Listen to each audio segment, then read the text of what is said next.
Dunia baru saja diguncang oleh sebuah peristiwa besar. Pemimpin tertinggi Iran, Ali Khamenei, tewas. Nah, kali ini kita akan bedah tuntas gimana serangan ini bisa terjadi, apa dampaknya, dan yang paling penting, apa yang bakal terjadi selanjutnya di salah satu kawasan paling panas di dunia. Oke, kita mulai dari fakta utamanya. Tanggal 28 Februari 2026, kekuasaan Ali Khamenei yang udah berjalan selama 37 tahun lamanya berakhir secara tragis dan penuh kekerasan. Ini benar-benar jadi penutup sebuah era, bukan cuma buat Iran, tapi juga buat seluruh Timur Tengah. Pernyataan dari Presiden Amerika Serikat ini, ini langsung ngasih gambaran betapa terpecahnya reaksi dunia. Sejak detik pertama, nggak ada tuh yang namanya posisi netral. Dunia langsung kebagi dua. Ada yang merayakan, ada yang mengutuk keras. Sekarang mari kita gali lebih dalam soal serangannya. Gimana sih cara mereka membunuh orang paling berkuasa di Iran? Dan kok bisa operasinya berjalan dengan presisi yang begitu mematikan? Coba deh, kita lihat rinciannya. Ini bukan sekedar serangan biasa. Skalanya besar dan presisinya luar biasa. Operasi gabungan Israel dan Amerika Serikat dengan data intelijen dari CIA nggak cuma menargetkan Khamenei di rumahnya, tapi juga melumpuhkan seluruh lingkaran dalamnya, termasuk keluarga dan para penasihat seniornya. Bener-bener pukulan telak. Tapi serangan ini tuh nggak terjadi tiba-tiba loh. Ini adalah puncak dari ketegangan yang udah memanas berbulan-bulan, ditambah pengumpulan data intelijen yang intensif.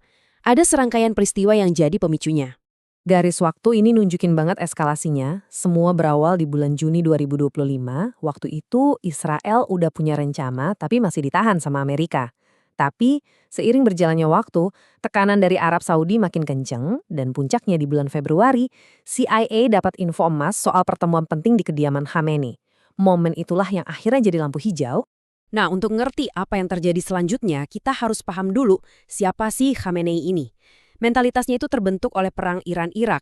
Dia selalu merasa Iran dalam bahaya, jadi dia membangun negara yang selalu siap tempur, baik melawan musuh dari luar maupun dari dalam.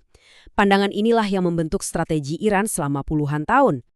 Oke, beberapa jam setelah serangan, disinilah kekacauan yang sebenarnya dimulai. Bukan lagi perang fisik, tapi perang informasi. Mana yang benar, mana yang bohong, semuanya jadi kabur.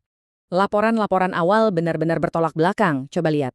Media pemerintah Iran teriak-teriak, Khamenei aman dan sehat. Sementara di sisi lain, Amerika dan Israel bilang, jasadnya udah kami temukan, ini adalah keadilan. Jadi siapa yang harus dipercaya kan? Lalu di tengah semua kebingungan itu, muncullah sebuah foto. Foto yang katanya jadi bukti jasad Khamenei di antara reruntuhan. Foto ini menyebar cepat banget kayak api. Tapi pertanyaannya, apa foto ini beneran asli? Dan ternyata, zong, fotonya palsu, buatan AI yang canggih. Para ahli langsung nemuin kejanggalan. Ada watermark dari Google AI, terus ada tangan yang jarinya 6, ini kesalahan klasik AI, dan pencahayaannya aneh. Ini contoh nyata gimana disinformasi bisa jadi senjata ampuh di konflik modern. Akhirnya, semua simpang siur itu berakhir. Pada dini hari 1 Maret, media pemerintah Iran sendiri yang ngasih konfirmasi resmi. Mereka mengumumkan Khamenei telah tiada. Udah nggak ada lagi penyangkalan. Dunia harus menghadapi kenyataan baru. Nah, setelah ada konfirmasi resmi, gimana reaksi dunia? Seperti yang bisa ditebak, dunia langsung terbelah dua. Nggak ada yang namanya abu-abu. Di dalam Iran sendiri, reaksinya kayak langit dan bumi. Di satu sisi, jalanan orang-orang turun, bersorak, bahkan merobohkan patung untuk merayakan. Tapi di sisi lain, para pendukungnya berkumpul, menangis histeris. Ini nunjukin betapa terpolarisasinya negara itu. Di panggung internasional, garisnya juga kelihatan jelas banget. Langsung ketahuan siapa kawan, siapa lawan. Negara-negara kayak Rusia dan Tiongkok langsung mengutuk, sementara Amerika, Israel, dan sekutunya justru memuji serangan itu. Semua langsung ambil posisi. Rusia lewat Putin jadi yang paling vokal. Mereka bilang ini adalah pembunuhan sinis yang melanggar semua aturan hukum internasional. Mereka menantang keras legitimasi tindakan Amerika dan Israel. Tapi di kubu seberang ada suara kayak Presiden Argentina, Javier Milei. Dia malah bilang Khamenei itu salah satu orang paling jahat dalam sejarah. Jadi, menurut dia, kematian Khamenei ini adalah sebuah kemenangan buat kemanusiaan. Beda 180 derajat kan? Oke, jadi Khamenei udah tiada setelah 37 tahun berkuasa. Pertanyaan terbesarnya sekarang, terus gimana? Siapa yang akan menggantikannya? Dan Iran mau dibawa ke arah mana? Ini adalah momen yang sangat krusial. Sebenarnya, secara aturan, Iran punya proses suksesi yang formal. Konstitusinya udah ngatur. Pertama, ada Dewan Sementara yang ambil alih. Terus, Majelis Ahli yang isinya 88 ulama bakal kumpul buat milih pemimpin baru. Tujuannya jelas, supaya nggak ada kekosongan kekuasaan yang berbahaya. Nah, ini dia nama-nama yang lagi ramai dibicarakan sebagai calon pengganti. Ada anaknya Khomeini sendiri, Mojtaba, yang punya koneksi kuat ke militer. Ada juga beberapa ulama senior lainnya. Siapapun yang terpilih di antara mereka bakal menentukan arah masa depan Iran.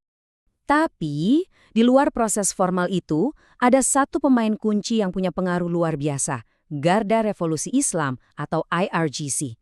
Mereka ini institusi paling kuat di Iran dari militer sampai ekonomi. Jadi siapapun pemimpin barunya nanti, dia mutlak butuh restu dari IRGC untuk bisa memerintah. Mereka inilah sang kingmaker-nya.